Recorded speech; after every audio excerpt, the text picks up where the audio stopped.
John. Jennifer, how are you? Busy. We have a next. Nice one. I know, yeah. That's true. We met. Everything fell down.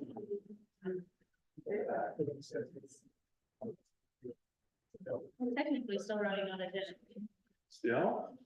Our substation got destroyed, and so the power company put up a generator there. Power, that's 400 amps. Dang. Power only flickers once in a while. Yeah.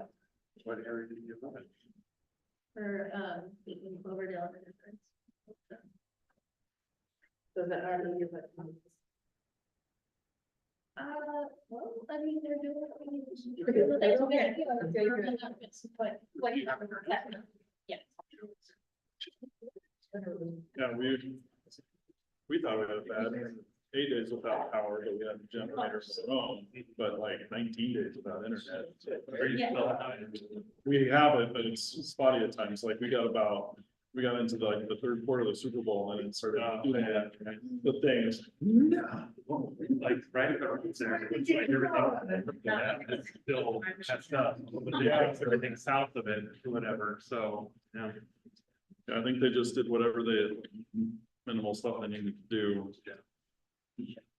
We still have the original, the old cable, comms cable, like across. Oh, right. right. It's still there across the road. It's still running over it all the time. And I was like, I can't even pick it up because it runs like Right, hundreds of feet in either direction. that's. No idea when there's a big old transformer off to the left of our driveway. I have no idea when they're gonna come get that stuff. Debris from all the old telephone poles. All right. 7 o'clock, call to order. Meeting of the Pleasant Hills School District School Board, February 12th, 2024. We'll go ahead and start with the Pledge of Allegiance.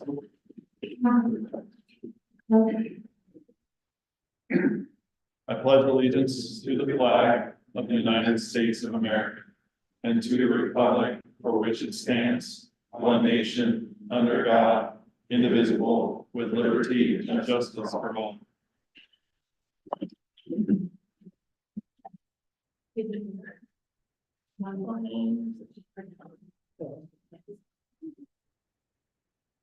Brings us to 1.2 mission statement. I'll just go ahead and read it. Our mission is to graduate all students with high levels of academic and personal achievement, ready for post-secondary excellence, and prepared for productive, compassionate citizenship through research-based instruction and a collaborative system of support. 2.0 changes or additions to the agenda. Okay. 3.0 introductions and attendance. Who's joining us this evening in our audience? Jim told me, but for the record. Lane ESD, I'm Eric Anderson, Assistant Superintendent, and this is Leslie Harris, School Board Member. Welcome. Thanks. Brings us to 4.0 public forum. Individuals who are on site during this portion of the board meeting, members of the public are specifically invited to present items of commendation and or concerns. At the discretion of the board chair, further public participation may be allowed at the time specific agenda items are under consideration by the board under district policy BDDH. For individuals who are viewing online, the school district posts the upcoming agenda on our website, which is pleasanthill.k12.or.us, the Friday before regularly scheduled Monday school board meetings. This will allow for public comment prior to the board meeting. Please click on the tab provided to share your comment for the school board to consider at the upcoming meeting.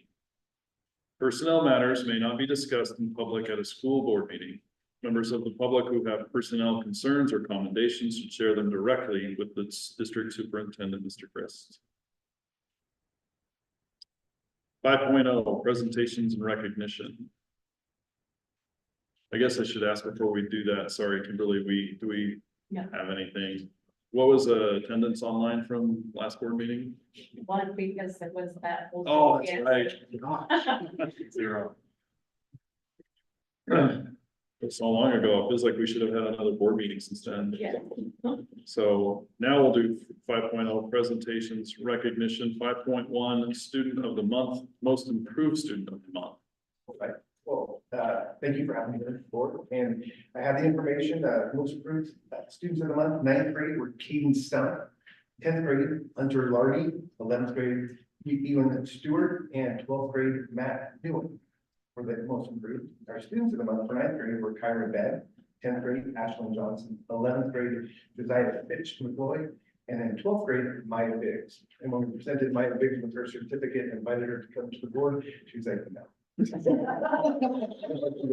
But you did give me some information to share with you about. Right now, Maya is applying for a missionary exchange program in Madrid, Spain. So she's pretty sure she's gonna do that. She's going through interviews with host families, and she's currently taking a TESOL class, which is teaching English to speakers of other languages. So when she's there, she can also teach English while she's on her educational exchange program.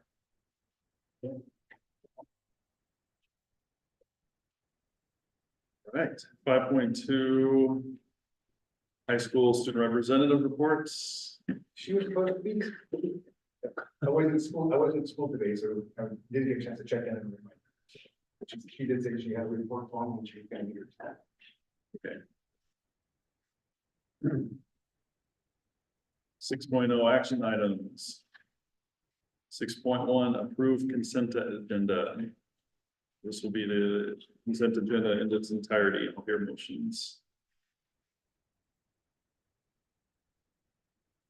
I move that we approve the consent agenda as stated.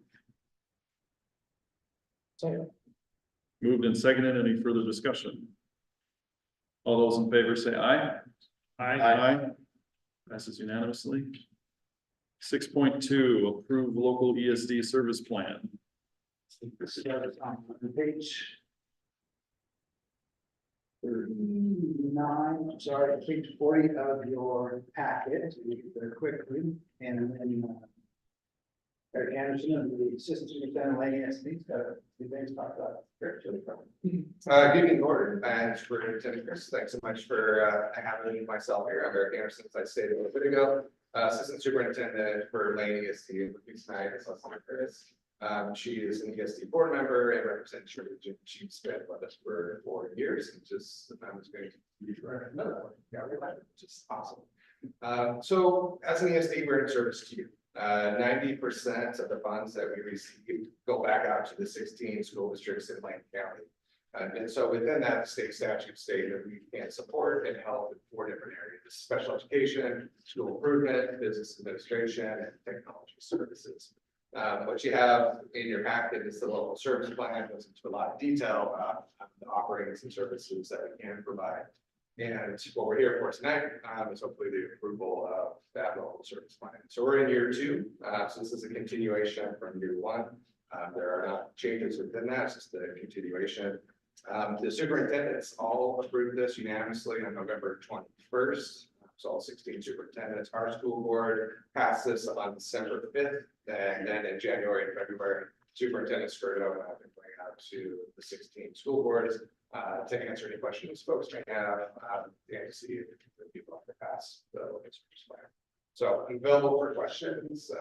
Leslie's available for questions as well. If you don't have any now, you're welcome to let us know in the future. So anything we can help or support. In front of you, you have resolution 2324.82. That would be the 23-25 local service plan for year 2 that we're asking to approve tonight.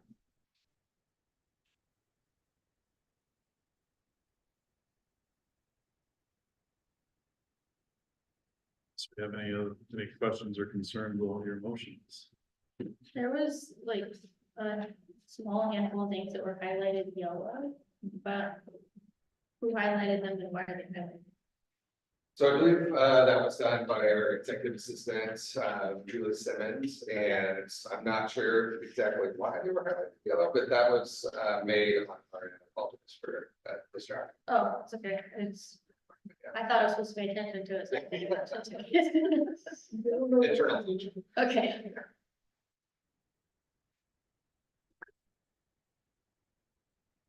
I'll move to. 2324-82. A second. Moved and seconded. Any further discussion? All those in favor say aye. Aye. Passes unanimously. 6.3, appoint budget committee members. So we currently have two openings.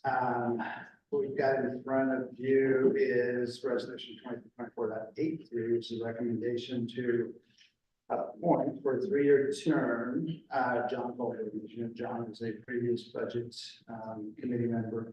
Did reach out to him, but he was glad to come tonight.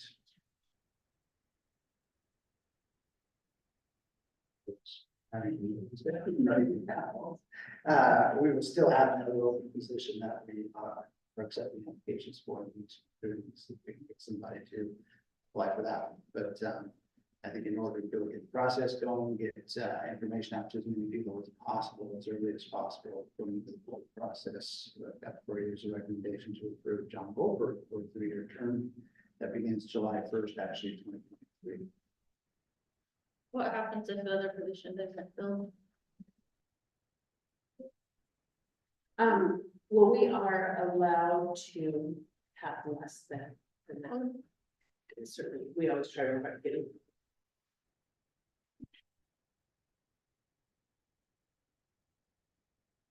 Sir, is there questions or concerns on your motions?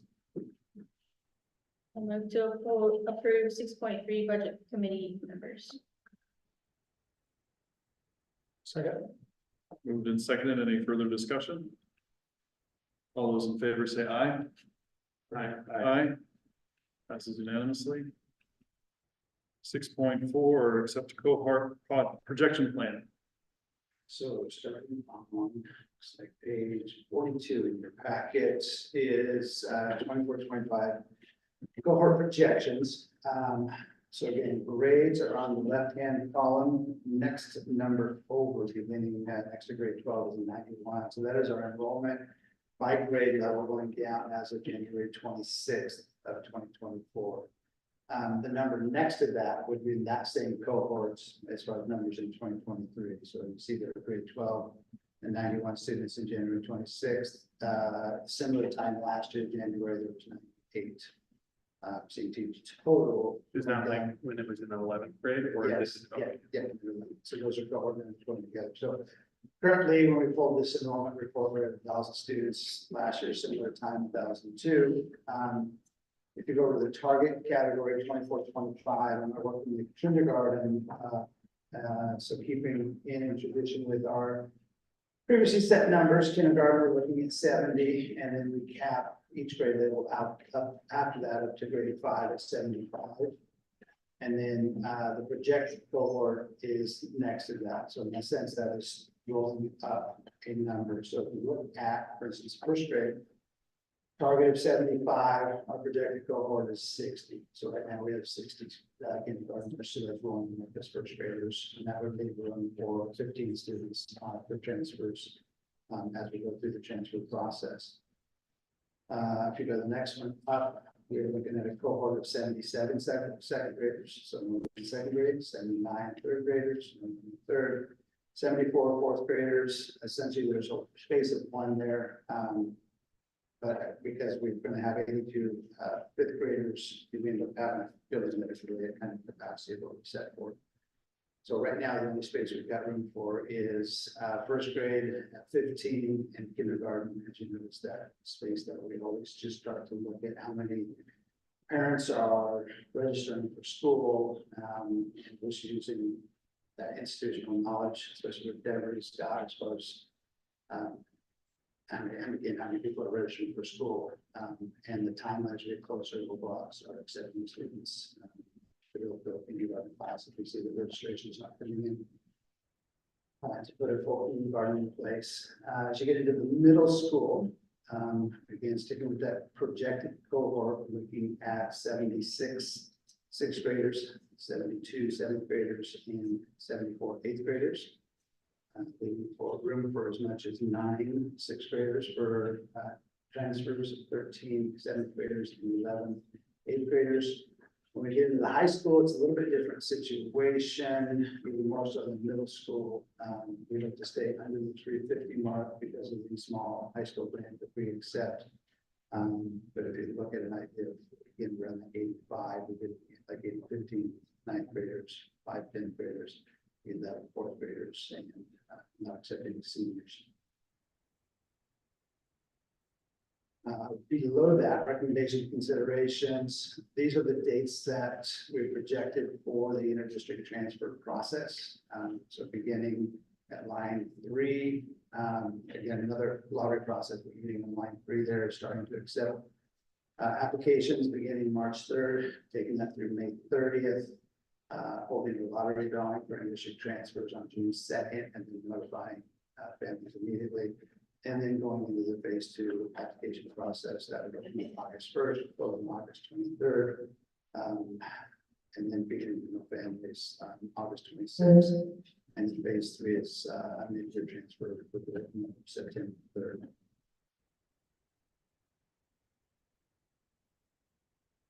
Questions on projections, forward numbers. On the number 2, the resident students, is that referring to number 1, the siblings of the current? Or is that transfers that we already had?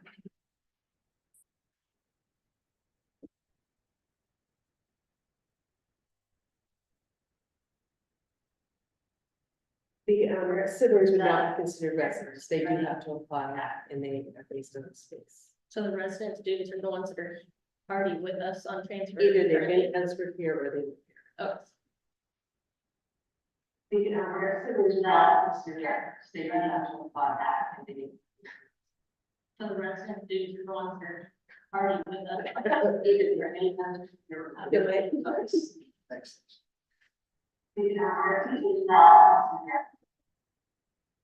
So that looks good, where we'd ask for just formal acceptance of those numbers and get ready for that March 1st and start to take it into the transfer applications and go through our process.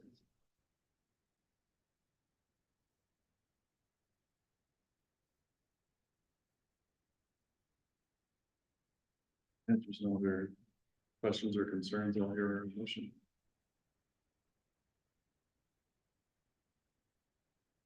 I'll move to accept the cohort projection plan exhibit 23-24.8. Second.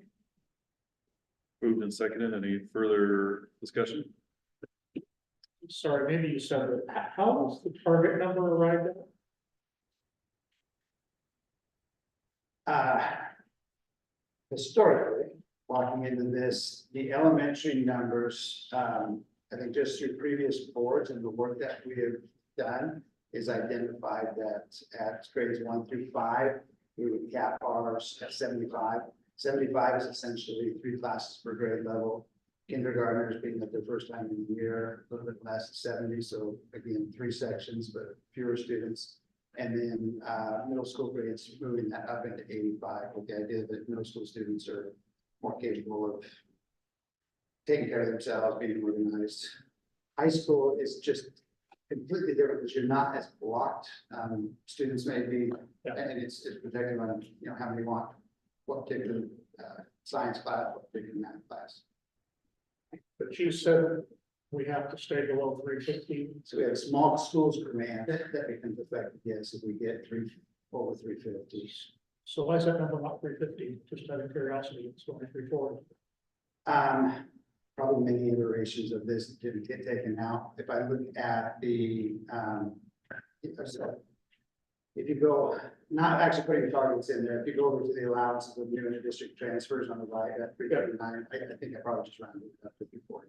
Yeah, I probably should have started. Thank you. Do we have any information on what the, previous year's demand was in terms of students turned away at lottery? You got an idea? We're not getting any, so we've been. We have that initial round, phase one, again, a phase two as we get closer to school actually starting. And then as we get into the school year and we actually determine which students did not show up, they just didn't show up at all, we'll go back through the list again, but we really very few. 10 to 15, maybe Yeah. total. For the whole district. Yes.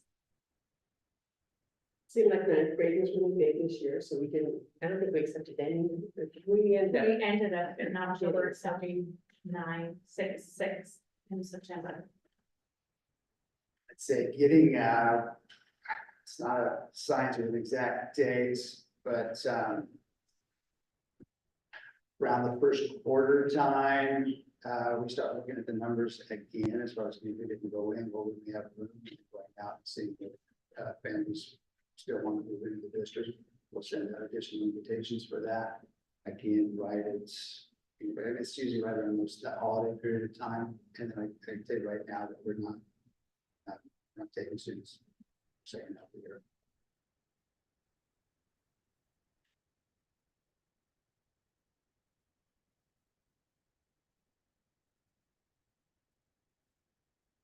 Any further discussion? It's been moved and seconded. For further discussion, all those in favor say aye. Aye. Passes unanimously. 6.5, accept early literacy grant plan. Deborah's here to, Thank you for coming. Sorry. present the work that she's done on early literacy, success program. May remember, or may not remember, but this last legislative process, this was really on the governor's agenda, and so it happened, and it not only happened, it happened fast. The Department of Ed asked for additional time, and we're talking about time. They didn't give us a year to put together the plan, and we were good. And the answer was no. So they literally said, give us what you possibly can, but it's running, it's running fast. So Deborah, putting this together for us. Welcome. All right. So I hope everyone had a chance to read through the plan as it was presented in your board packet. I prepared just a quick little PowerPoint for you. So really next slide, please. The purpose of this presentation is to share information about our plan moving forward as required by the Early Literacy Success Initiative legislation. So part of what we have to submit is an approval by you for our plan. To provide an opportunity for public comment on the application and to seek board approval for the early literacy grant. Next slide. Why early literacy matters. Literacy is the foundation for learning. Securing an early literacy success school district grant is another funding source for our school district to have the resources necessary to boost and enhance our ability to deliver high quality literacy instruction and interventions. We can opt to customize how the funds are spent in many ways. We can plan to use the funds to help pay for extended learning opportunities for our students after school and during the summer. And early literacy success school district grants, what are they?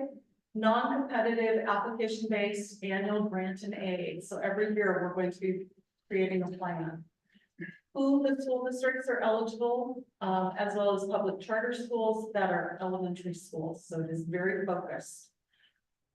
Why? To support comprehensive early literacy plans that are research-based. When the application deadline was January 8th, 2024, we submitted January 6th, 2024, just in case Deborah had a problem getting smart sheets to go. I wanted 48 hours, just in case.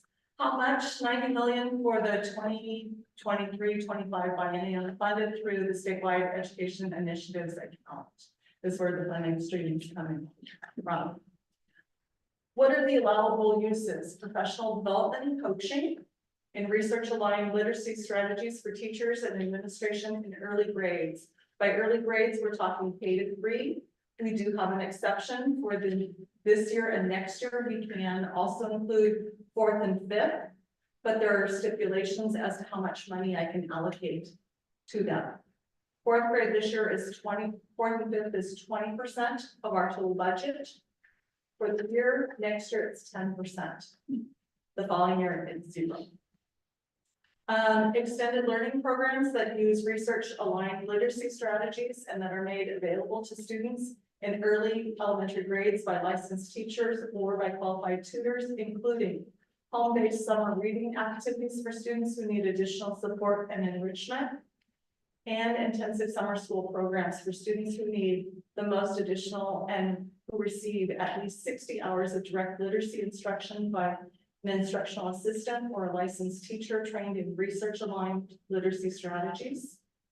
High-dose tutoring that integrates reading and writing and is delivered by a qualified tutor. And I'm happy to announce all of our instructional assistants at the elementary are highly qualified and qualified tutors. The adoption and implementation of curricula that uses research-aligned literacy strategies. We went through an extensive adoption process last year, and we have Benchmark Advance as our core program, which meets the qualifications. And we can also elect to spend it on literacy specialists, coaches, or interventionists to support all of the above. So those were the allowable uses. One of the things I want to draw your attention to is high dosage tutoring. That's where the state would like to see us put the most money, because they truly believe you're going to get the biggest bang for your buck. And I'm here to tell you that we are getting the biggest bang for our buck. Part of our title program is we have realigned a lot of things. And as I was going through reading definitions, I was excited because our win time, so we have 45 minutes a day where kids are in small group to meet their needs. And then we have a 30-minute period a day called win time. And it's where my title teams are going in, working with students in groups of 1 to 2, maybe 3 at a time, but most of the time it's 1 to 2 students. And that's exactly what the state is doing in their high dosage tutoring. Okay. Moving forward, the strengths of our current program, we have ongoing professional development each year. This year we brought in Barbara Steinberg, reviewing literacy strategies with our EAs, as well as introducing how to use UFly curriculum out of Florida in the classroom with K-2 and as an intervention program for students in grades 3 through 5. I'd also like to mention that every year for the past 5 to 6 years, we have designated funds in our title programs set aside for literacy professional development, both for our instructional assistants as well as our licensed staff. And as I've already made mention, we did go through an extensive adoption program on the science of reading aligned curriculum last year, Benchmark Advance K-5, and ongoing professional development with that program as well. The implementation of high dosage tutoring, win time as part of our title intervention time. We have data analysis every 6 to 7 weeks. Today, I met with our kindergarten team after school and we reviewed all of our data up through today and talked through what additional supports we could wrap around students. We have a tiered support system, curriculum, and assessments. We have strong relationship with students and staff, as well as parents. And we also put in literacy nights. We have some planned for this spring, already on the books. So what is our area that we need more of? And as we reviewed everything, we were like, you know what, we really need more tutoring and intervention services that we can bring our group size down and focus even more on our students. So this year, oops, I jumped a little bit, back up to the next piece. So we have an early literacy plan. Again, our application was submitted January 6, 2024. We have required inventory, which is our Benchmark Advance, and our formative assessment tools, which we had to present to the state as part of our application. We use DIBELS, universal screening, 3 times a year, plus progress monitoring every 3 weeks of students needing those intervention supports. Right. Our allocation for this year was $78,139.72. For next year, we've already been informed it would be $81,329.09. This year, as directed by the State Department, come out strong. What can you do fast and what can you get going quickly? The easiest thing for us to do was to put in extended learning time. It was simple because I didn't have to worry about busing. So we sat down as a team and said, okay, who's got the stamina to hang in there with us from 2:30 to 3:10 every I shouldn't say every afternoon, 2 afternoons a week on Tuesdays and Thursdays. We decided it was our 1st through 5th graders. And we invited approximately 50 students. It was by invitation only. 41 of those students elected to join us. And so we presently have 27 students in grades 1 through 3 participating and 14 students in grades 4 through 5 participating in that program. Most parents elected to pick up their children after the program, and I am using busing as well. So we've got a system worked out with transportation. Our kids go to the front of the bus. It's hard on our 5th graders because I'm the one coming down saying, you're gonna sit in the front of the bus, but Mrs. Stubber, I sit in the back of the bus. This is middle school, high school, you're at the front of the bus, where I know where you're going to be safe, and I don't have to worry about you.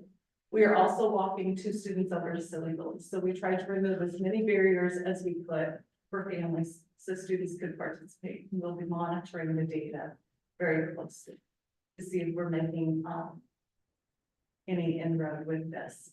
I can tell you right now, the feedback I've gotten from my teachers is our 2nd through 5th graders have the stamina. It's really hard on our 1st graders. Story, they get out of class, they go down to either the first and 2nd grade, go to K1 Commons. They have story and snack with Kaylin as we're getting everyone else out of the building. And then I'm releasing EAs and teachers back to help support. Same thing, 3rd through 5th, go up to Jessica Wolfe, story and snack, and then they hit the ground running in the curriculum that they're using for that intervention. We will be offering a summer school. I did some research because of our summer schools of the past and having taught this last time, and it was very disheartening to plan lessons and then have no one show up. Wasn't the kids' fault, wasn't the parents' fault. Unfortunately, Camp Harlow had their camps planned and parents had paid for those camps way back before we even announced summer school was happening. So I've done some research to see when their camps are. We're looking at starting after July 4th, and then we'll run through into middle of August with that. And I already have a couple teachers who, bless their hearts, volunteered, and we'll be using DAs. We'll see how many students we've been extended an invitation to once I get some finalized plans as to who will be willing to participate in all this.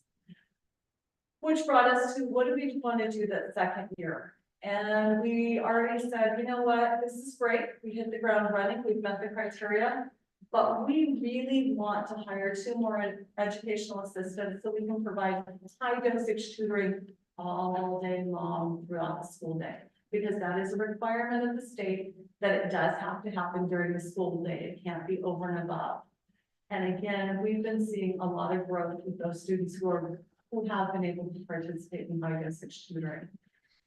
I asked the state, you know, can I allocate the same budget, which is what they wanted us to do, but what if I have a change of heart? And they're like, don't have a change of heart. Once you submit and you're stuck. And I talked to Sherry a little bit because she's been through ASBO training and she goes, yeah, that's kind of what I heard too. I was like, okay, well, we're rewriting the plan for the 2nd year. So we are going to hire 2 additional educational assistants to help us out to reach more things during the school day. Great. So in your packet, you got program review, which was a good tool for us to go through and say, hey, what are we already doing?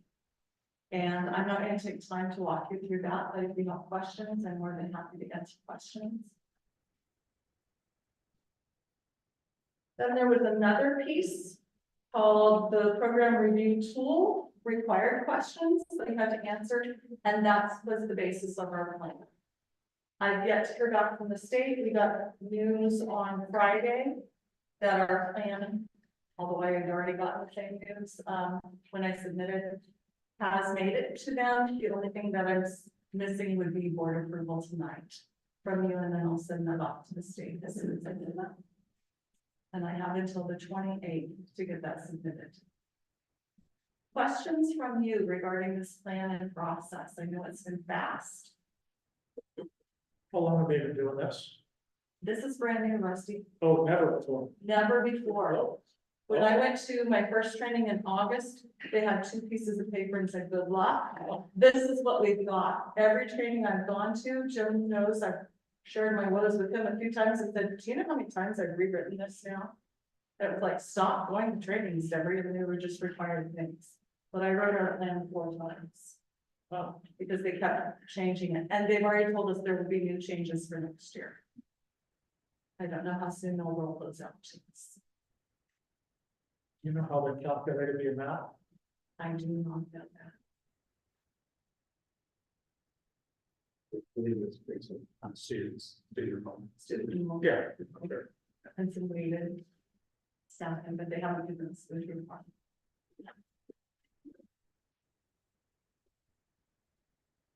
Came in really late after the appropriation process as well, so it was far less than we got was first asking for. It stays at the top of the agenda and see if that would move. Move up in the next plan. This eventually will go in under integrated guidance. So the work that Susanna Williams presents to you, this will dovetail into the eventually.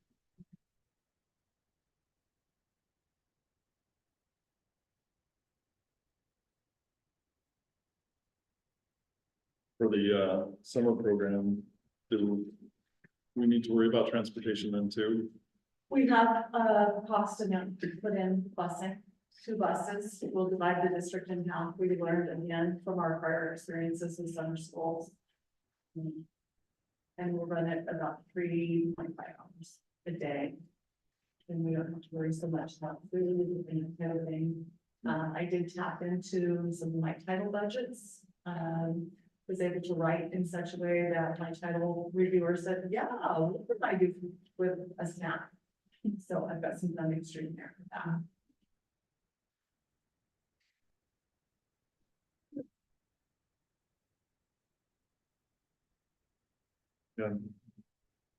Yeah. Other questions or concerns? I'll hear a motion.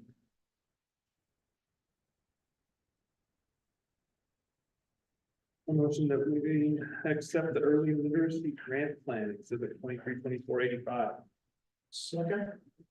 It's been moved and seconded. Any further discussion? All those in favor say aye.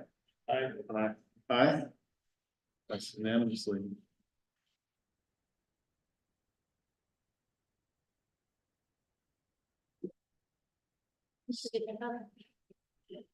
I don't eat it for Christmas. Yes.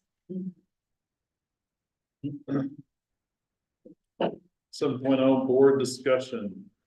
7.1 policy ECAC video surveillance. Yes, so looks like page 85 of your board packet. We have another policy in there that talks about in the absence of a policy, the superintendent can create what the procedures would be for something, and if there's a need to have a policy, to bring it back to you guys for the board for review. We have a transportation video surveillance policy and an AR that goes with that. So what has recently happened is we've had 2 vendor vendors over in the high school parking lot. We have an insurance company that calls, wants access to the video surveillance. In our transportation policy and in general in policies, we don't turn over our videos for a number of reasons. So policy is one of those. And then almost immediately after that, we had a parent that actually called regarding vendor video as well. So 2 incidents. What I did is went back and basically used the policy or the procedures that is outlined in the transportation policy in dealing with those situations. But what I've got in front of you is an actual video surveillance set policy from the OSBA. And so essentially the board authorizes the use of video cameras on district property to ensure the health, welfare, and safety of all staff, students, and visitors. to district property and to safeguard district facilities and equipment. Video cameras will be used in locations that deemed appropriate by the superintendent. Districts will notify staff and students through student, parent, and staff handbooks if video surveillance may occur on district property. Students or staff in violation of public policies, administrative regulations, building rules, or laws shall be subject to appropriate disciplinary action. Others may be referred to law enforcement. Video recording may become part of the student's educational record, so staff and English personnel record. Districts are required to state federal laws related to the record, maintenance and retention. So that's specific to the policy. I don't know how long we've been operating videos and surveillance. It's been since I've been here. Which is go back pre-pandemic. Okay, so it's been a while. So it is time we actually do adopt the policy. Just after that, starting on page 86, what I pulled is an AR specific to Springfield School District. They've adopted. They've got similar the same policy for OSBA. This is what I received. That would go with them. So purpose of tonight is just to open this up for discussion or questions. Give me an idea of we like the way that it's written. We have questions, bring back some additional information. Or if it's this looks like something that we need to move forward with, then we bring it back for the first reading at the next one. I think I missed the first comment you made about the transportation video policy. Is this meant to replace it? It's not. It's No. in addition to. Yep. And that is specific to video that is taken on our buses or vans if they're equipped with it. But what about the parking lot? That we do have a policy that handles video surveillance out of the parking lots, schools, and our buildings. But this wouldn't deal with the problem in the parking lot, because it says that it's for students or staff in violation of board policies. But it informs that we have the policy or that we have the surveillance in place. What really gets to the next piece on that goes with it is going to be the administrative regulation on how we utilize those videos. And it outlines how it's used for education records, staff records, how we store and secure it, what the use is. Most importantly, that we deal with administrators when it comes down to the viewing requests. Yeah.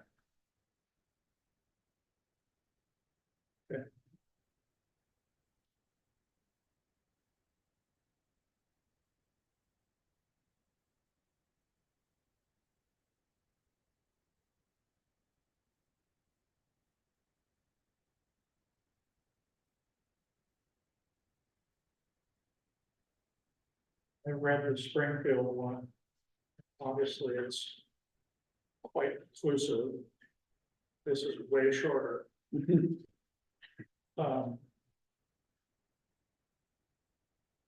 than it being short and easier to read, but this seems to be a lot more character. The So like, the AR policy. yeah, Yeah. Well, the AR goes to the policy.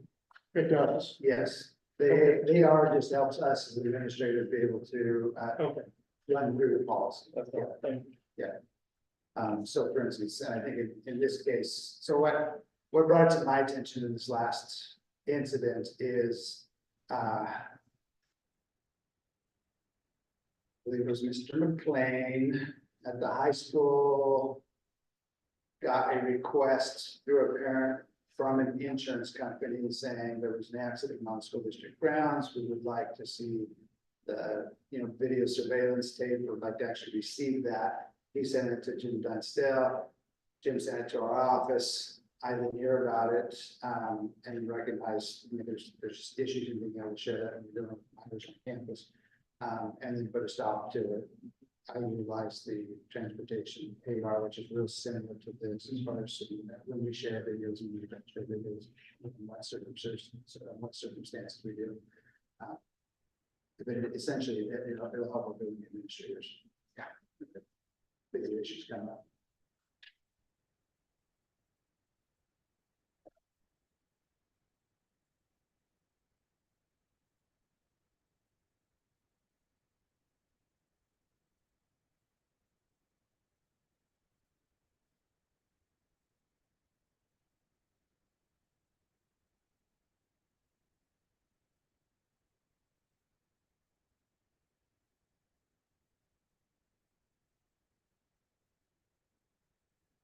How's the board feeling in regards to policy, just in terms of answering Jim's question? Is this something the board would like to move forward with and have do the first reading at the next meeting? Any suggestions or concerns before he comes back with first reading? I don't know, like, really good. My only question is the third paragraph on the actual policy. Is that just the standard thing that's in all policies, or I don't see how that relates to video surveillance specifically, it's just. You know what I mean? So with, the perception of the person who, when you generally start video surveillance and put it in place, no, so I'll tell you what I came into as far as Pleasant Hill, is there was a time when these policies, or when the cameras were put in place, and the cameras had to some extent, my understanding, been used in an evaluative way for staff. That landed up in the labor relations piece. Union wanted to know where the cameras are at, when they're going to be changed. And what this does clearly kind of state that. So that takes care of that piece that I should think about trying to develop policy. Essentially, we don't put our cameras in place. I'm guessing this, but no one puts a camera in place like in video surveillance in the school district as a gotcha for your staff members. However, in the process of viewing a tape because of another issue, you may become aware of an issue that you have to take care of. Sure, this is where that becomes relevant. It's like, if we see that, we need to deal with it. It's in our policy. We will address it and deal with it. It's not our practice to use our cameras to spy. Right. Sure.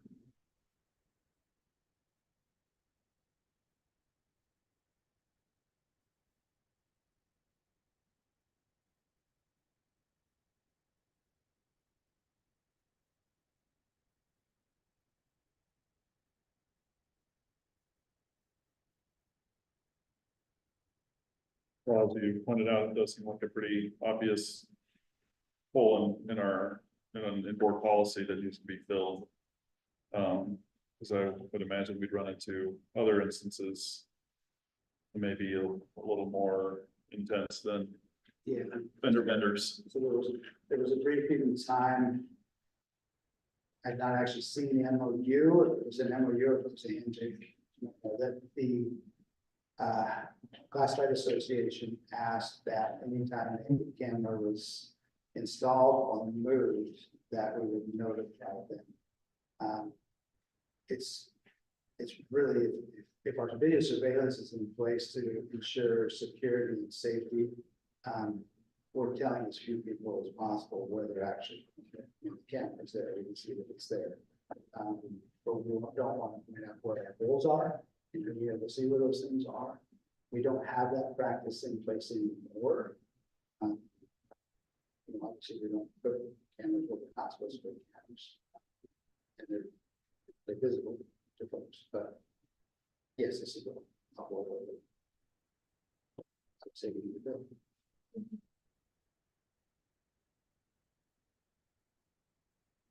Good, all that for first reading. Yes, I support that.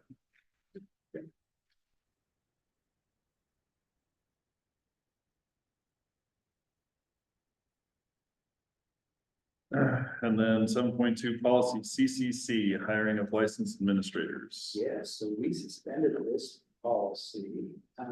This time we take a look to see what we'd like to do with it going forward.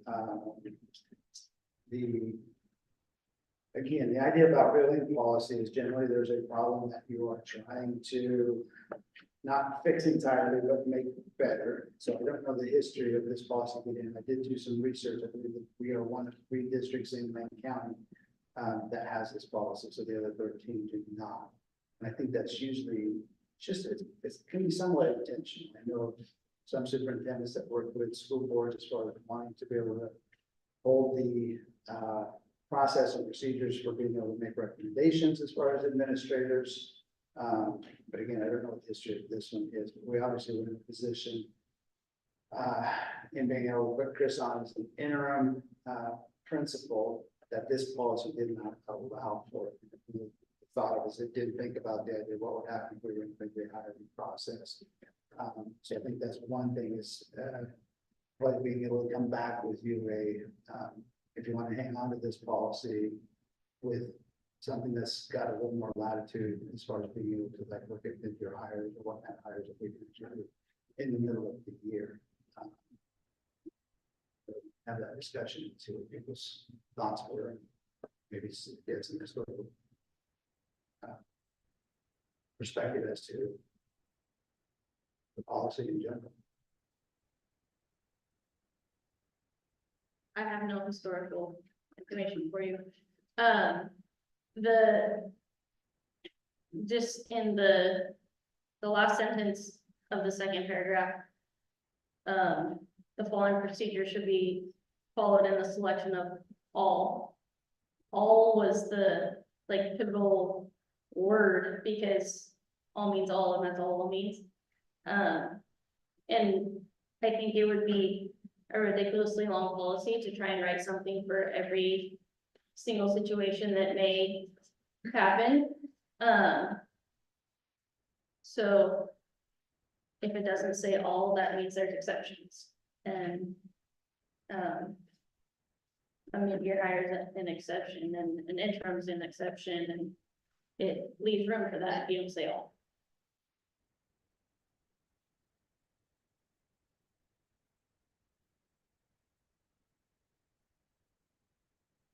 Have any historical insight? So I would, Come up before some, when you. I believe it's been ignored in the past. Probably past 2 out of 3 principals at the high school that was ignored. Because I know how, you know, a couple of those folks came to the job that there was not this process. So, And I do see it in here, it's like that it allows for internal transfers of administrators. yes, and those were internal transfers, but they were, you know, it was not an open process where, you know, the word was put out, we're looking for an administrator, you know, please apply. And then applicants were screened and all that. Simply, hey, do you want this job? Yes, the person was forward. Gotcha. You know, Mr. Skirdo became a superintendent. At that time, we had been through a couple of search processes. The superintendent we had decided he wanted to go elsewhere after a very short time. And Tony Skirdo was principal of high school. And we were simply in a board meeting and we said, Tony, why didn't you apply to be superintendent last time? He said, well, I didn't have my license. I didn't know it. He said, you know, we'd really like you to be superintendent, and, you know, Mr. Fisher could move up to the high school. And it was like a done deal. So this was not followed. But at that time, we were frustrated because we've been through 2 processes that hadn't worked out very well. And that turned out, it made everyone was happy there. Community was happy, you know, and it did turn into a long-term arrangement. But yeah, I know the policy was followed.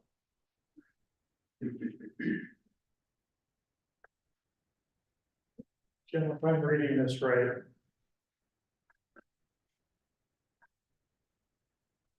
The first bullet, openings at administrative positions may be announced.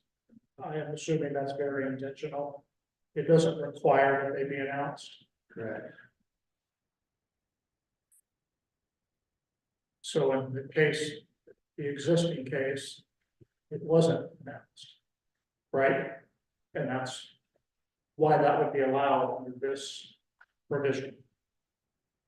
There was an opening, there was no internal transfer.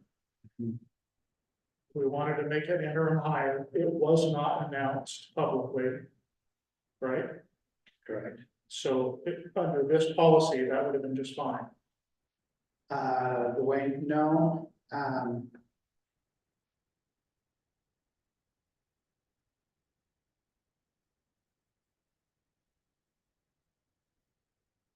rather items 3 and 4, so. yeah, and I think, because if you go down to the next one, so in instance when a transfer of administrators when the school system is determined by the superintendent. The following procedure shall be followed on the selection of all administrative personnel below the rank of superintendent. So it essentially is if the superintendent does not make a decision to make a transfer of an administrator that's already been hired, then they would go through this process, steps 1 through 6, in hiring for that position. So being the grammarian that I am, No, I read it very, I don't think that this this, is nice. taking the situation, I think what we're trying to figure out, right, is how. In the case that we just had, how is a hire made? It's under the policy. It follows the policy. Mhm. So. In that scenario or example, there was no. Position publicly announced, right? There was not, no. Okay, so why is that okay? Because it wasn't a transfer.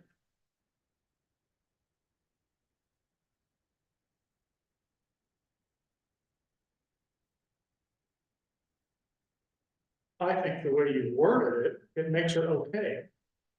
But we didn't, there was no number 3 or number, there was no screening committee or.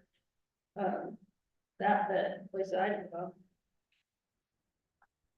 And that, I think that's where we're getting into the interpretation of it. So I hear you saying, so if I read this, number 1, openings in administrative positions may be announced publicly prior to the first interview, giving ample time for all interested parties to submit applications.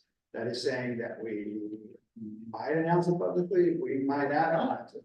We may tell one person to apply and say we only got one person. Others may view that as, no, we're still gonna follow 2, 3, 4, 5, and 6. And it is an issue of, yeah. Well, I'm worried. Yeah. So I think the pieces that if there's a feeling that there's a need to, and this is, I think, difficult, it might not difficult, this is perhaps a little challenging for us because our relationship is still new in the sense of like, how does Jim hire, or how does Jim go about a procedural piece as far as hiring an administrator in a normal timeline? And what does that look like in doing that? We've never done it before, right? Yeah, I can sit here and tell you today that my previous experience as far as running recruiting and hiring processes for administrators, we think this is pretty standard as far as the steps that you have in here, and it really kind of depends on. I would say what is perhaps missing is that ability to go out to your staff and make a determination what a staff will be looking for, and then how do you codify that into a posting? How do you put that into interview questions? How do you put that into a process? If we want an administrator that communicates orally really well, and yet in a process, you don't have anything other than for that person to sit and answer questions that comes to the table, you're probably going to be upset when you expect them to give a graduation commencement and they don't speak very well, don't communicate orally very well, because you didn't actually have a process in place to get to that. I think it's missing in the process, but. And again, I think you can create those procedures and processes, but they did a lot of ifs, ands, buts.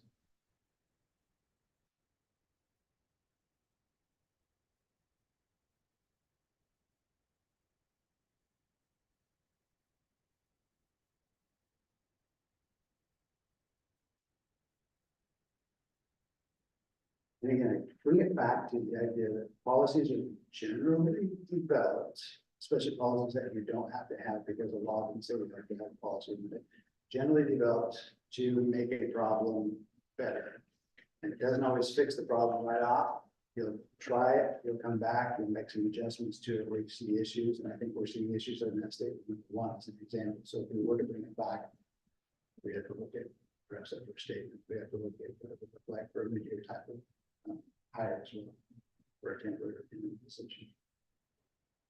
I mean, we're hoping that that's not common enough, but we have to worry about it too much. There is not, but it is that important of a position. I think as we.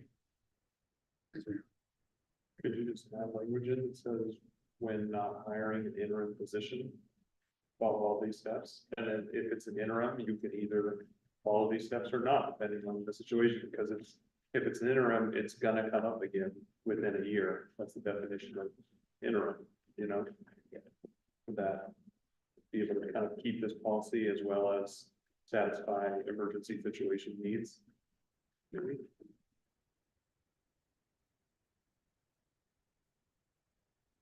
Thoughts? Actually, I was just going to say, well, I wanted to clarify, and I mean, I'm fine with that, but I wanted to clarify what you were asking the board, Jim, is it, the way I take it is, you're putting forward like three options, we keep it as it is, we amend it, or we just get rid of it. Is that accurate? It is, and in light of situation that we're in right now, so like you're talking about like the idea of, if the idea was, let's update the policy, let's add, openings when not an interim position, is in place, we would follow this particular procedure. I can foresee issues in being able to do that as well. And again, this is what, it's like, you develop policies, you develop policies to kind of make a problem better, with the idea that you can kind of foresee what some of the unintended consequences may be just based off of experience. I would say in our current situation is hiring a high school principal that has experience, it doesn't exist. They're not out there, they're not jobs that people want, they're actually jobs that people leave. Most of my colleagues that are in the superintendent position are working to find those experienced people, and in cases where they can't find them, they're frustrated, and they're basically hanging on to whatever they can, providing training and experience to be able to do that. So even in a case where you've got like an interim position coming in, and you get to that point, okay, we like our interim, we would like to keep our interim, but now we have a policy that says we still have to go through this process and procedure. There's problems that go with that as well. So, and I don't have a clear answer. You don't always know. You guys hired me as an interim contract as well, not knowing what it would look like. Right. With the idea like we don't want to spend a lot of time going out and doing long searches that get us back to an answer that we have in front of us, perhaps to begin with. And in other cases, where it might be sufficient to go out and do a search. How long does that search look like? How much of this time does this process be able to take to be able to do that? As you're going through that process, I think in this particular case anyway, it's going to be a very short timeline to be able to do that as well. And so part of this, I think for me, is this will help guide as far as the recommendation for all of you as far as our current situation.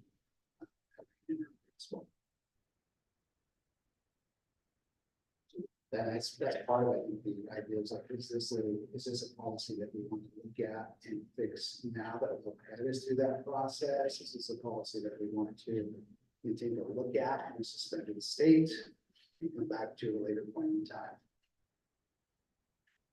But That brings me my follow-up question, is what's your recommendation to the board? I I mean, I understand you're being collaborative and wanting feedback, but I'm just curious Yes. what your current recommendation is. My current recommendation is this would stay suspended as it is right now, and we would come back and look at it.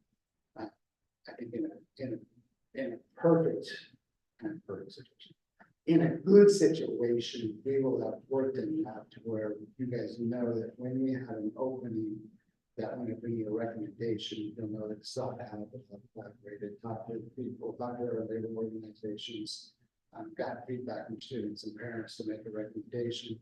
Or in doing that, have them out and actually work with them on creating what a new principal would look like, creating that job posting, and actually got through a thoughtful process as far as creating the procedures you want to have.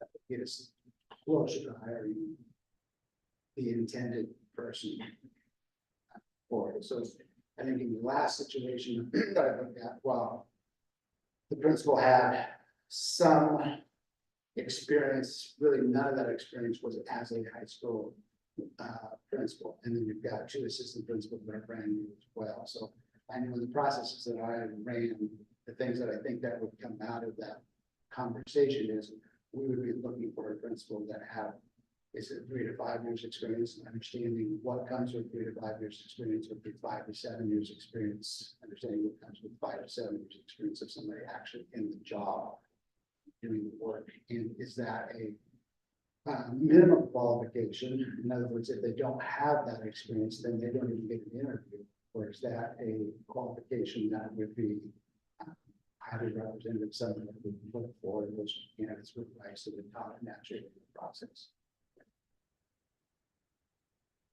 Those are in general about how I think hiring for our licensed positions.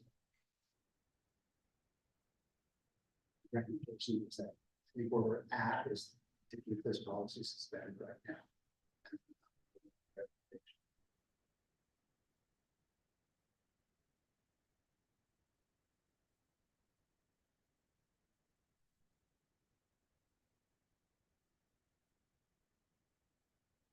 Or no action. No action, but maybe feedback for them. Well, silence and feedback. Silence. I know that. I don't think we should bring it back as is. I'm fine with hiding it under the mattress for a while. Well, we may bring it back to a work session as well.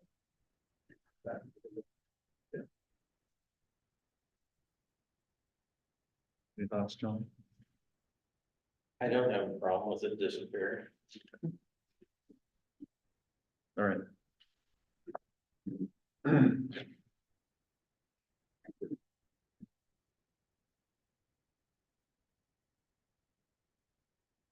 right, 8.0 reports and information, 8.1 Pleasant Hill Elementary.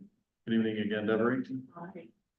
So, I've added a lot more, I apologize, there's just so many things happening at the elementary I want you to be aware of. You can see our daily average, attendance at each grade level at the top per month. And then down in number 2, that is our, regular attender as defined by the state of Oregon that we are pulling off of the Oregon data, suite. So we're averaging about 79% in the regular attenders category. 21% would be our chronic attenders, which we are working on. And as part of that initiative, PTO stepped up for us and graciously funded 4 performances, assemblies through the Lake County Arts Council. We strategically placed those assemblies against vacations, into the month, maybe a return from Memorial Day. I mean, we're looking at everything, guys. This is what we're printing off now. And looking at to say, what can we do to kind of drive up some attendance? So we're even looking at February 19th, Billy's store is coming back. We're trying to put in some fun activities for kids. But our very first assembly was with Nathan Philpott. He's a local puppeteer. and brought Emerald the Dragon. And the kids were treated to a story or two, and they got to be interactive stories, so the kids got to suggest language and nouns, verbs and such to put into the story. They were treated to 3 different dragon pieces, musical pieces. And one of the kids, I have to tell you, came up to me at the end and said, Mr. Strong was not in the audience. I said, well, honey, Mr. Strong was. You have to go back and teach a class, because we did it in K2 and then K2 but I want to make sure he understands how to teach us how to say dragon. I said, don't worry, he's got it. So the kids were really into it. And then the puppeteer asked that each class select one member of the class to ask a class question of him. And the questions range from how long have you been sharing stories to what types of dragons are out there, what's your favorite genre of literature, and everything. I was very impressed with our kids. Our next guest artist is going to be none other than Kelly Thibodeau. Will be back with us, Master Fiddler. He did a artist in residency piece for us last year. This year he's on the performance circuit. And the staff got to spend 3 dots and vote for the artist. And so they were like, we've got to bring Kelly back in a different role. So he will be coming back. Prior to semester report cards that went out last Friday, our reading intervention team did our annual universal screening, and I'm happy to share that we saw considerable growth with our students. We may not have seen it in color change, but we got better growth than what's anticipated for this time of year. So I was very tickled with that, and I'll bring you more details at the next board meeting about that. Staff did spend February 2nd preparing report cards, like I said, and they went out on the 9th. I would like for you to mark your calendars. This just came up tonight, and I want to plant a seed. No one has to commit to anything yet. But kindergarten roundup is around the corner. Jen kind of alluded to it in the enrollment projections. We are going to post it on March 20th, right here in this room from 3 to 4 p.m. And I would love to have a board member there. Just to introduce school board, we talked about the day in the life of the kindergartner and activities for parents to become involved in. And boards, if they're looking at activity for them to get involved in. I'd also like to extend an invitation to you to come to our March 14th community family night. The PTO will be hosting a nacho tea from 5 to 7 p.m. in the cafeteria. We're going to create an art gallery this year in our gymnasium. And our 3rd graders will be presenting the Living Museum from 6:30 to 7:15 throughout the entire elementary school. Jim D came to me or texted me and said, hey, got a big favor to ask of you. And of course, I'm like, okay, what's the favor? And he said, Deborah, I'd like for someone to make some thank you posters for ECUD and for Camp Creek Electric. He said, we'd be more than happy to do that. So we made posters. We presented a poster to Camp Creek Electric last Thursday when they were here on campus. And tomorrow ECUD will be on campus, and one of our 5th grade classes will be presenting that poster to them, as well as a big thank you. And for all the work they did getting us back into school. Our PTO also stepped up to help with the attendance initiative and just to have some fun in the building. They are selling valograms right now to students with their Billy Bucks, so they can buy a plain one for 1 Billy Buck, and all they have to do is write their name, their classroom, and who they want to send it to. They can send 5 Billy Bucks and get one with a sticker on it, and they send it to a friend, or they can send 10 and send it a pencil to a friend. And the kids were just having a ball with it today. So it was fun to see that event happening as well. My little note scratches, but as always, you guys are always welcome anytime in the building. We love having Jennifer there as a current volunteer. Love to have you come volunteer, or if you want to speak to a class. I happen to know 4th grade is getting ready for career presentation starting next week. So if you'd like to be involved in that, let me know, and I'll hook you up with a 4th grade teacher.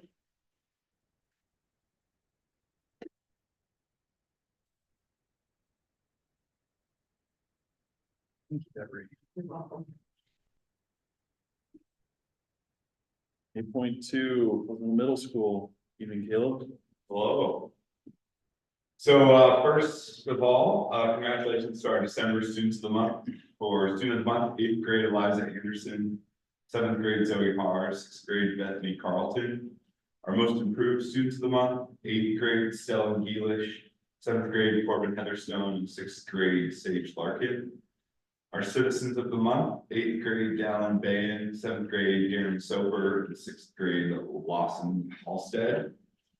As we transition into the second semester, I just want to give a particular thank you to our registrar, Michelle, Secretary Noel, and our school counselor, Jolene, for navigating the intricacies with our new student information system Synergy. There were some hiccups, but they did a great job of making sure kids were ready for second semester.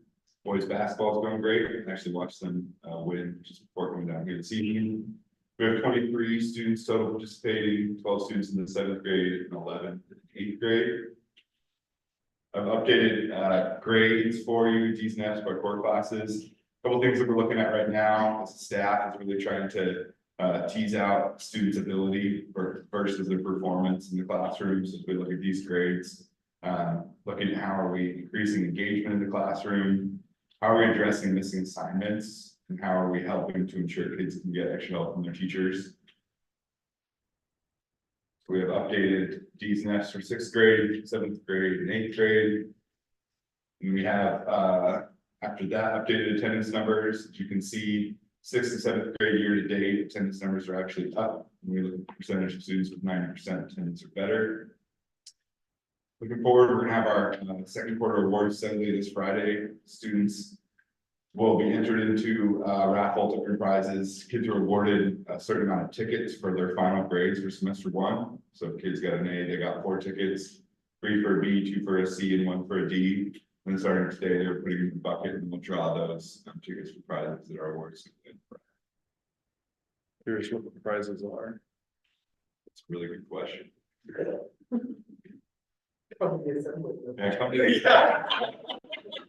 See you Friday, 6th and 7th period in May, Jim.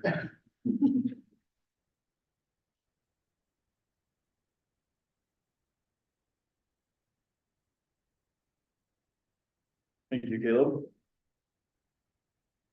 8.3, Pleasant Hill High School, evening Chris, I was remiss. Part of the consent agenda was to approve the interim hire of Chris as to officially hire Chris as our high school interim principal. Welcome to the school district. Thank you so much for being here. I'm sorry I didn't say something at the time. Recognize that. Good evening. Good evening. Again, thanks for being here. Thank you for putting your trust in me at high school and middle school. I appreciate it. I think if you talk to me one-on-one, or literally it's the best job I've had. It is, and it's an amazing place, amazing people, amazing students. I just have enjoyed coming to school every day with Caleb and Kyle, working with them on a daily basis and getting a chance to hopefully mentor them and watch them grow, which has been fulfilling. I had a really, really great time so far. The things in the high school, I'm sorry that the students not here to give you all the fun stuff that's going on because I don't have that trapped in my memory. I can tell you that we are entering the second semester this year. So, and of course, like always, we showed up Monday and Synergy didn't have the schedules. The teachers couldn't see their classes. We didn't know, so we didn't know how to take attendance. So we went back 4 years, took attendance on paper, and I sent it down to the office. And Caleb gave a shout out to the same thing with Noel, Michelle, Clarissa, just going above and beyond, trying to make sure that things work, trying to keep calm, getting around the halls and making announcements for students about when they can get their schedule and how they can do their schedule. Got a chance to hear Caleb's strong, loud voice, giving students instruction, but it was kind of a hectic fun. So it's one of those days that you look for as an administrator, kind of test the muster of what's going on, how you respond to the pressure. At the end of the semester, I provided a little bit of information for you as far as the OSAA goes. On Friday morning, we had a breakfast of champions, which I guess is our second time we've done this, we did fall. The winter was our second time. It was well attended, we had a chance to celebrate all the winter sports, over some coffee and pastries, and each of the student groups had some representatives that got up and spoke about their programs specifically. So that was a really nice chance to meet parents again and to celebrate the student athletes and what they've done so far this season. You can kind of tell I was a real proponent of after-school activities, co-curricular, and everything that is involved with a comprehensive high school, because I really believe that being involved helps build your experience and also your academics. You always take a look down the board and you can almost find that activities groups as a whole perform better than the school as a whole. So I'll be able to provide you, like, now that the semester's done, kind of like the average GPA for the student bodies as a whole, which you both kind of see as athletics. OSAA tracks varsity sports and they give awards for it. So they haven't like named their awards yet or put the places on them. You can tell that we were pretty successful in the fall sports, and following them, we were pretty successful in winter sports as well, led by the cheerleading squad and the girls basketball team for overall GPA. So that's a testament to the coaches, it's a testament to the players, and it's a testament to the teachers who understand that there's a lot of long bus scripts, a lot of school miss, and those kids need to handle that and work with their teachers to get those grades where they should be. The next page, kind of went through the information and you know, and kind of being told this is the information that you're tracking as a board, and I'm open to feedback and what is it really that you want to see. I kind of took the numbers that you had and put them in my place. So I know that I'm going to schedule, I think Jennifer and I are going to meet next week. She'll be able to talk to me a little bit about what she expects. But just kind of looking at what kind of data do you want to present on a regular basis in the school board? What do you want from me as far as the data goes? Because data can be twisted and turned any way that you want it to be. I can, but I just want to give you information that's pertinent to you, going to help you guide and help you guide me what you want out of your next year. These are semester one finals. These are semester one, so it's not like month by month, like that Kay represented like with January, February. So this is just the end of the semester. Gives you the percentage of students with these or S in your core classes. So as you can kind of tell, going through, I mean, and I hit this a lot with myself. In junior class is a definitely class that needs to be worked on. Historically, in my 35 years, junior class abilities to either get their freedom and not how to utilize it. But junior class is one of the ones you got to back down. Senior class is pretty good. We're kind of watching them very closely. I have a list of printed out of seniors that need to pass every single class this year to graduate in June. And to my joy, there's only 4 that, and I was able to call every parent of those 4 students, and 2 of them have come into meetings. So I requested meetings with the parent and the student, so we can kind of go through what they need to do to graduate and support them getting across the graduation stage. So that's been nice. There are other juniors, seniors that, you know, they need to pass a lot of things, but they have openings in their periods. So we have some wiggle room a little bit, but they're not like 7 classes too fast. They're 3 classes or 4 classes that need to pass to graduate. And there's no reason that I wouldn't think that they did, that would be a problem. Let me see, the regular attenders, as you can kind of tell, I'm taking a look at that. I'm revamping our attendance team and kind of focusing more on just the administrative team, so we can only identify those irregular attenders, those less than 90%. And then we're figuring out that harder. We want to kind of go backwards a little bit, almost like it's August, and kind of establish this again. What are we doing? What's our goal? And then how do we impact most people? So starting this week, we're going to take a couple of people off of the team and really focus on an administrative team. And that way we can call those students which one we're going to emphasize on. We kind of identified right now with the green zone, the yellow zone, and the red zone are. That's just what that intervention is going to look like. Looking at our average daily attendance, I'd like to see it at 95%.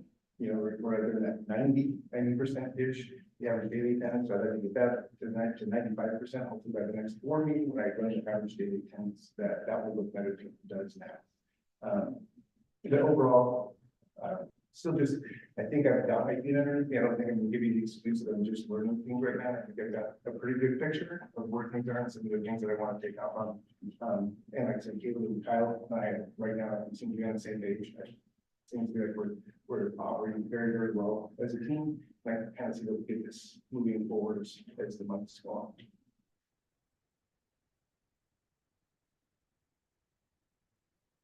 Thank you very much, Chris. Appreciate it.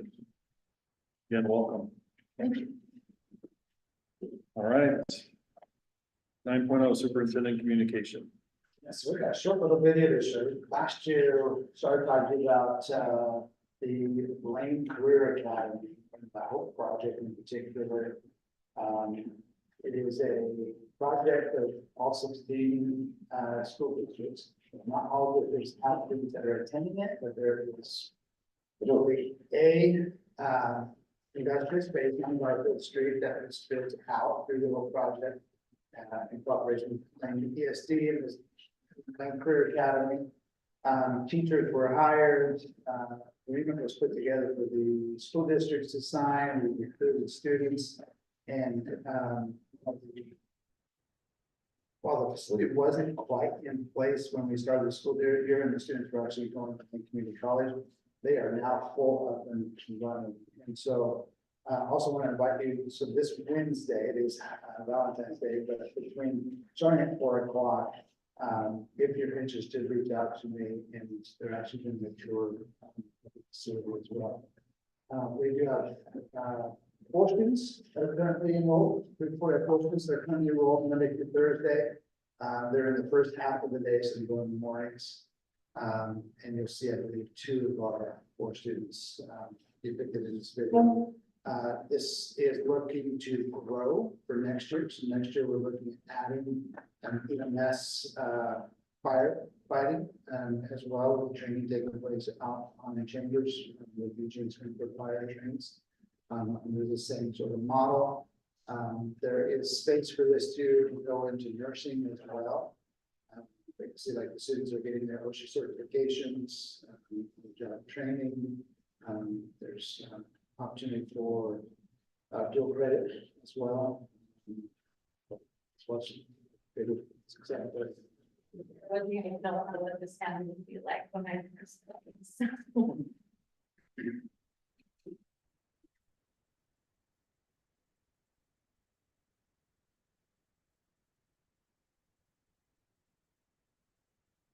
City place.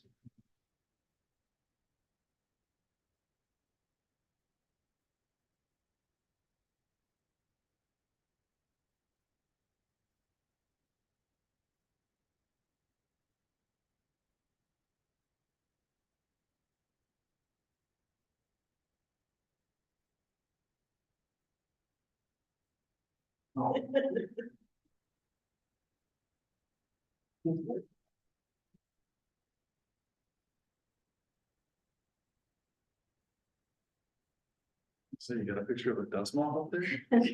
Yep.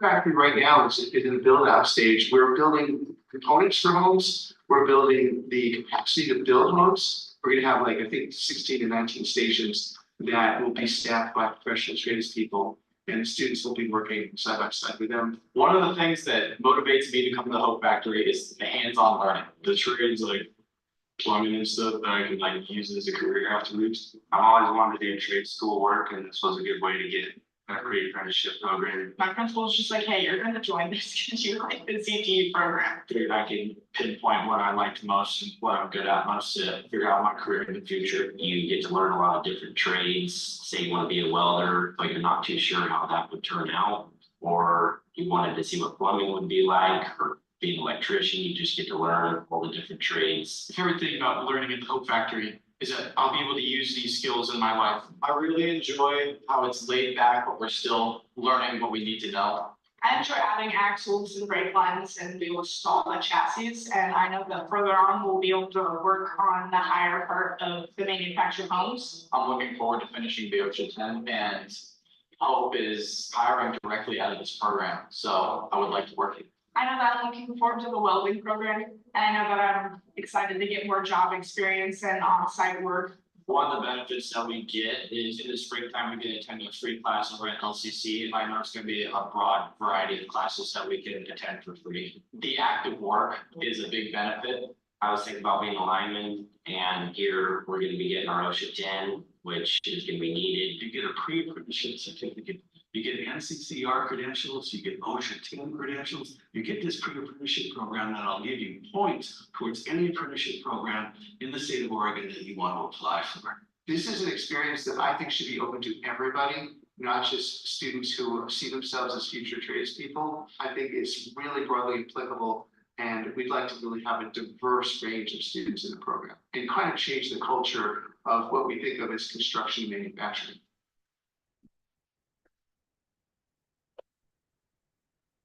So super exciting project, in the sense of, you think of a traditional school model where a student gets to see our campus, we might have a welding class and metals or construction.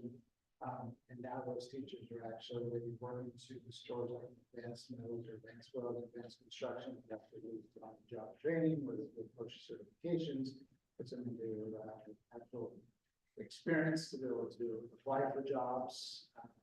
Super excited, and then lots of room for growth as well. Like I said, we're looking at starting this fall, with the next firefighting for students, and then there's room for nursing as well. The possibilities. So Wednesday, the 14th, if you're interested in attending, it's 4 o'clock. The facilities on Garfield Street in Eugene.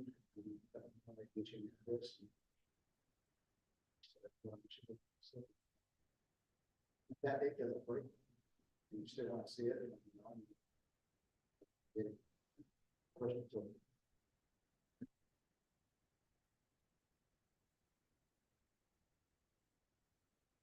Let's see, update on ice storm. We got our last 2 services from EPA, the service that was pulled out for the baseball field, returned, and service for the stadium over at the high school that was returned as well, just in the last week. The tree cleanup was happening on campus. We got a couple of the outdoor hitting cages for the baseball and softball that came down. We started to repair them. For the most part, we were actually in pretty good shape. I think it's a great situation. It's interesting. They probably have a week after I graduated from Pleasantville High School. So they were out here really fast. I talked to a guy that supervises the line over near the China Lake, Jeff City, Black Lake area. And he was talking about how he was just kind of on his own for a while. He said, yeah, it's because we had 3 or 4 crews out at Pleasantville as he was by himself. But EPA was wonderful about getting out there and getting around service and getting back to getting us back.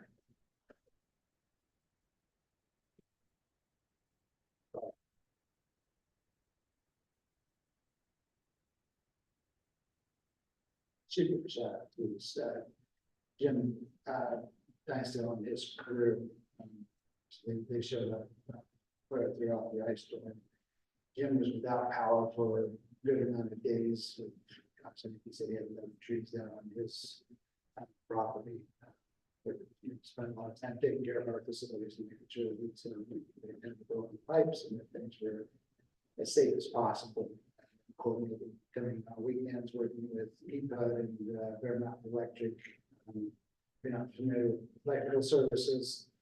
Essentially, what happened is when you pull an electrical service off a wall or a district office area, the district is responsible for the service on the wall. EPA will come do the service from the floor to the area, so you can coordinate that time. Spent a couple of minutes here.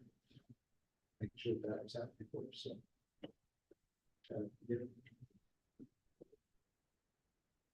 Yes, please pass on our appreciation. Pretty huge. I didn't have any trees down on there. I can imagine coming into work during all of that. Questions? 10.0 board communication. 2.1 committee or community news or announcements. Right. 11.0 other business.